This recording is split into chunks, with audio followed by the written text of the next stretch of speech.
guys, and welcome to another Breaking the Seal. And today we're going to do 3 games, starting with Home for the Vita and the PS4 version. I have the PS4 version here as well. Also, La-Mulana. Been wanting to break the seal on this for a while.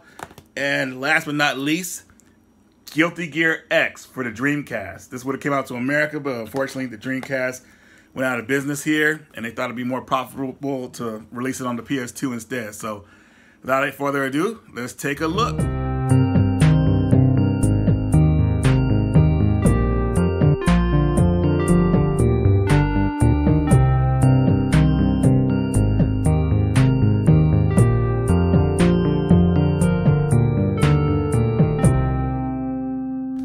All right, finally talking about Home. Actually, I finally played this game a couple months ago when I got a download code for it. And I decided I wanted a physical copy because, mainly I wanted the Vita copy because, I'm trying to support the Vita however long I can, with its lifespan. I feel like this year, maybe next year might be the final year, but I don't know, I'm not sure. Anyways, let's take a look inside. Oh, gosh, I hate when that happens. Yes! A manual! That's what I'm talking about, man. Dude. Celebration. Oh my god, dude, this is so freaking awesome. So let's take a look at this real fast. Okay, yep, that's a manual. Give me a couple pages and I'll call it a manual. All right, this is awesome. I'm feeling really good right now. So let's take a look at the Vita copy. And the Vita copy, you know what? I don't know. I don't feel good about this one having anything inside, but who knows, man? Let's just see what we can get in here. Yeah, that's what I was expecting. But I have an idea. Let's try to put something else in here. Check this out.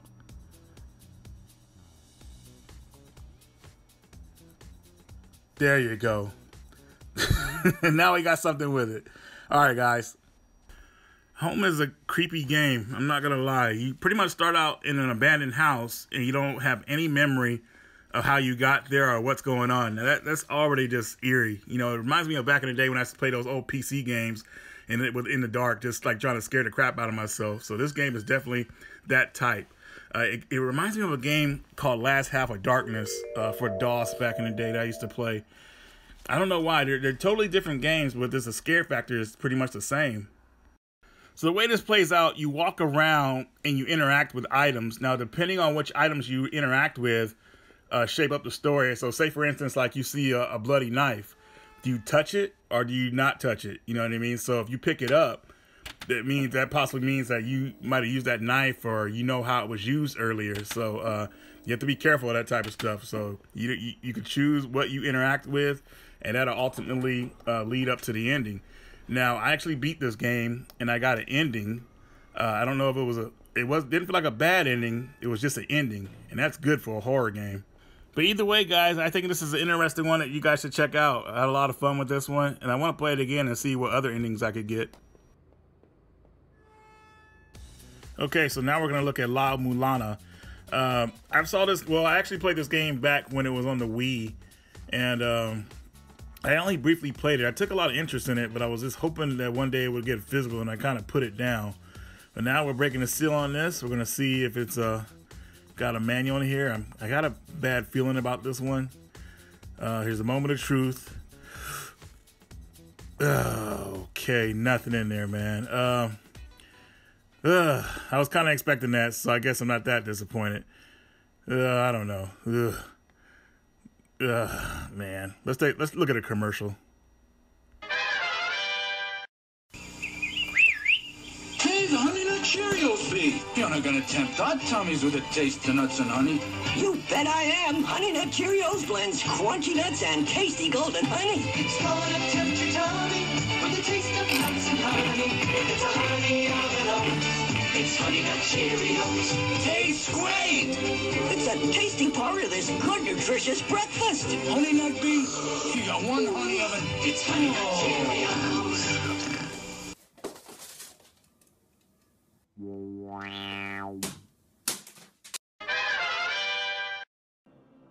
All right, La-Mulana is pretty much like an adventure platform game, or you kind of sum it up as what you would call Metroidvania type. You pretty much could go anywhere you want. Depending on if you solve the puzzles. Usually, when you solve a puzzle, it'll open up a new area for you.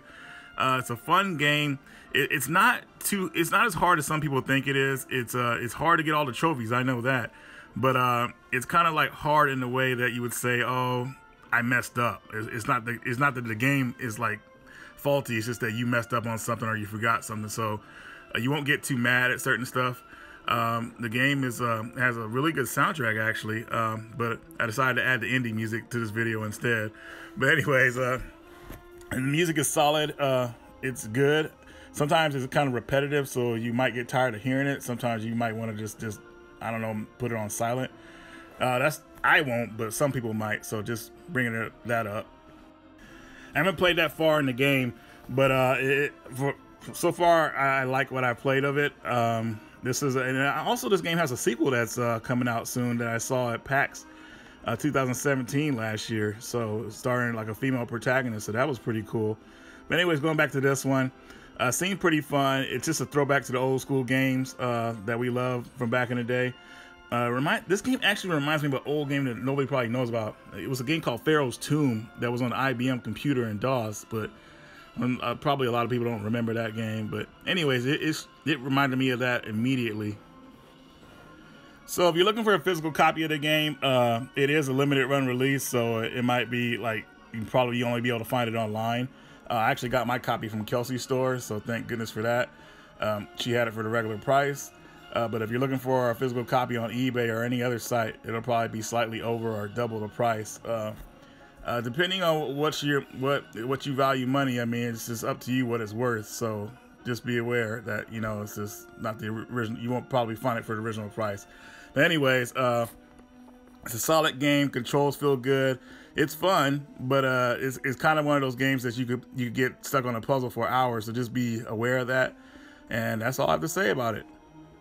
All right, here we have Guilty Gear X for the Dreamcast. This is a solid title. It says the Guilty Gear franchise has made a name for itself. Actually recently came back. Happy about that. And let's break the seal on this. See what's inside. For some reason, I'm thinking this is a reseal, though, because it doesn't come with a tab on the side that these games usually come with. That's kind of weird, but yeah, I think it's a reseal, but you guys let me know in the comments, because I'm not really sure. It's not every day I open a Japanese Dreamcast game. Ah, looks like we got another disc in here. Whoa, what the heck? Oh, okay. Jeez. This is like almost like a Saw Blade type CD. I think this is some kind of soundtrack. That's pretty cool. Wow, I think it is. I don't know. How the hell am I gonna put that in a CD player?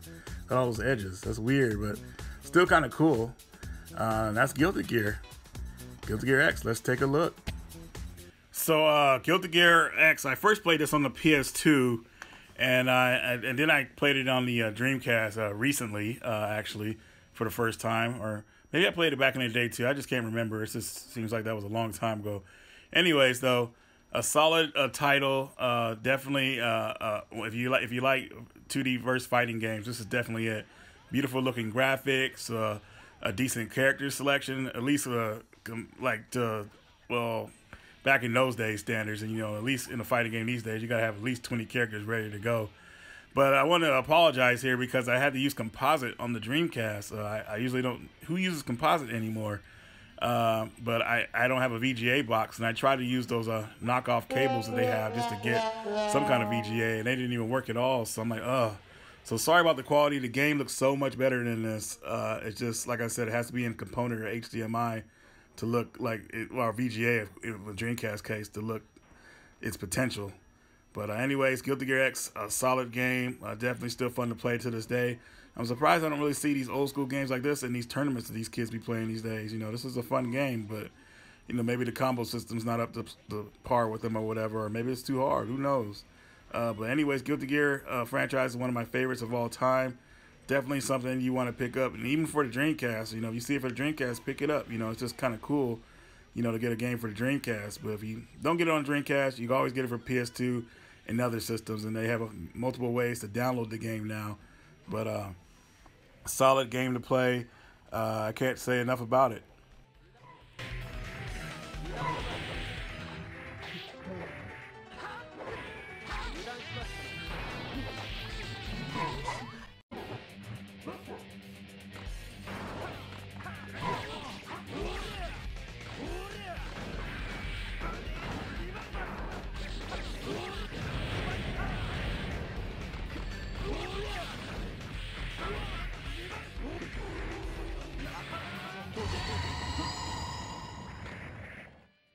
手の内はしまいか。